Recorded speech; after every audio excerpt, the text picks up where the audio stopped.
Sunday on the Breakfast Club, and I am Serious Mind. I'm going to talk about, if you've seen Kazoom's video from a couple of days ago, he was talking about some exchanges he had on Facebook with some friends, or one friend in particular, and because the one exchange was so upsetting, and he doesn't want to lose the friendship, so he's decided to take a step back and leave Facebook, at least for the time being. And I can understand that. I actually witnessed the exchange, at least one of the exchanges he's talking about, and it was pretty upsetting. And I empathize with him as to why he feels the way he does.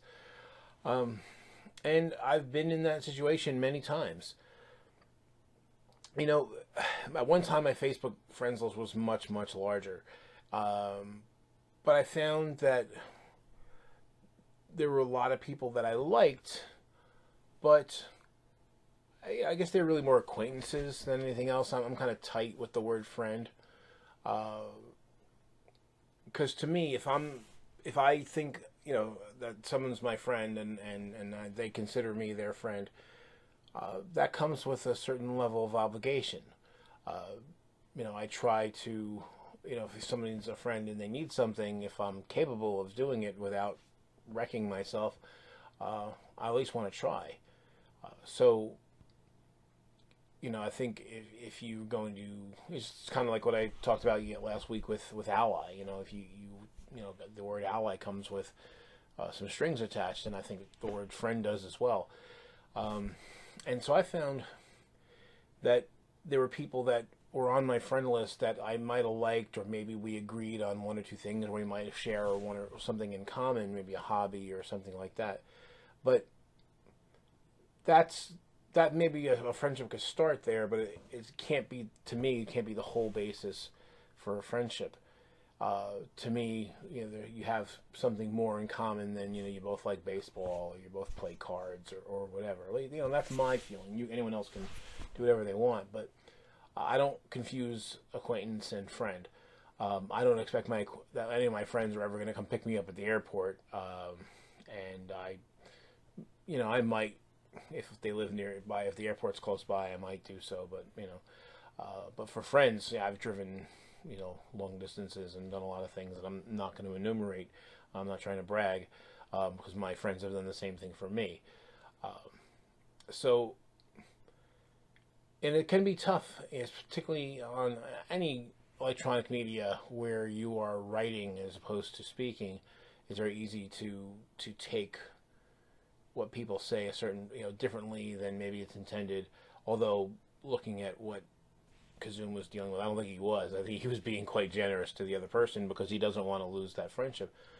But recently I actually blocked a former roommate because it just reached a point where I realized that we've grown apart too much. And it's not to say if I saw him again, we could sit down and have a beer maybe.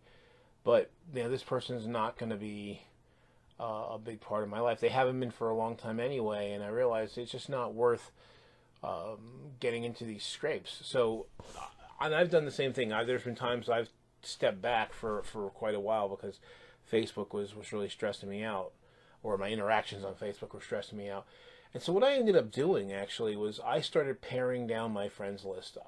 My friends list at one time was in the 600 to 700 range.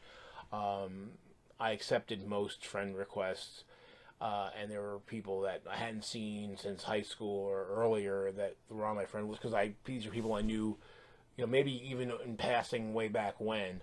But I just found that when my friend list was too long, that getting into too many arguments with people that were not of any serious consequence to my life. And so over time, I just started paring that down and paring it down. And I find for me, once it gets up over 200, I've probably got too many people on there. And the thing is, I can interact. There's definitely people that are not on my friend list that I am friendly with, and may still, hang out with them from time to time, if we have any common interests or something like that. But I really kind of try to keep the friend list of people that I respect and who have shown that on some level they respect me. Um, you know, we'll have our weak moments, and maybe somebody will lose your temper. But sometimes I've had to step in and remind people that are on my friends list and they start fighting with one another that, on my friend list, because it is fairly tight, everyone on there is someone who I actually care about.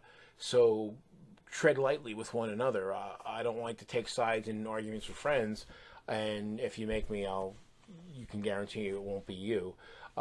So I've had a few scrapes here where I've had to step in and say, hey guys, cool it, because I care about both of you, and you don't have to like each other, but you do have to respect each other in my space. So so for Kazumi, yeah, if that's what you need to do to step back from Facebook for a bit, I understand. I've done it.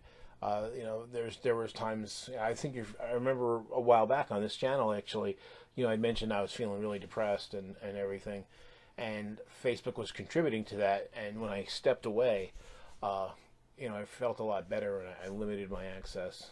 And now that I've kind of pared things down, I don't have as many scrapes. I don't have very few, and usually if I do, it's by choice, or at least it's something I'm willing to continue, because again, if there's somebody I don't know, I don't have a problem of ignoring them or blocking them or whatever. So, but it is tougher with friends. But like I said, for me, I do, when I have these serious disagreements, I do start to try to reevaluate that relationship and say, hey, what do I have in common with this person? Is it more than just something passing? Are they really a friend? And is their friendship worth the trouble? And sometimes it is, and sometimes it just isn't. So, we all have to make that decision on a case-by-case basis. So let me know what you think in the bar. I will see you next week.